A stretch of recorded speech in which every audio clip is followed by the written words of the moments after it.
আল্লাহ যখন কাউকে ভালোবাসে তখন তার শরীরে 4টি নিশানা পাওয়া যায়, অর্থাৎ 4টি আলামত যদি আপনার শরীরে থাকে মনে করবেন আল্লাহ আপনাকে ভালোবাসে। 4টি নিশানা। 1 নাম্বার হচ্ছে যাদেরকে আল্লাহ তাআলা দ্বীনের সঠিক জ্ঞান দান করেন তাদেরকে আল্লাহ তাআলা মহব্বত করেন। নাম্বার 2, দ্বিতীয় নাম্বার হচ্ছে যারা বেশি বিপদে পড়ে আল্লাহ তাআলা তাদেরকে মহব্বত করেন। যার শরীরে দেখবেন একের পর এক বিপদ আসতেছে, অসুস্থতা আসতেছে, বারবার বিপদ, একের পর এক বিপদ, একটা বিপদ যাওয়ার পর পরে আরেকটা বিপদ আসতেছে, আপনি হতাশ হবেন না প্রিয় ভাই। আল্লাহ তাআলা আপনাকে ভালোবাসেন।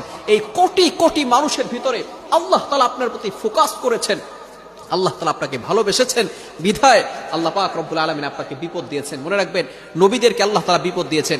ইব্রাহিম আলাইহিস সালাম খলিলুল্লাহ এবং মিল্লাতা আবিকুম ইব্রাহিম, যিনি সকল মুসলিম উম্মাহের সকল মুসলমানদের পিতা এবং সকল মুসলমানদের লিডার নেতা, সুতরাং ইব্রাহিম আলাইহিস সালামকে আল্লাহ তাআলা সবচেয়ে বেশি কষ্ট দিয়েছেন।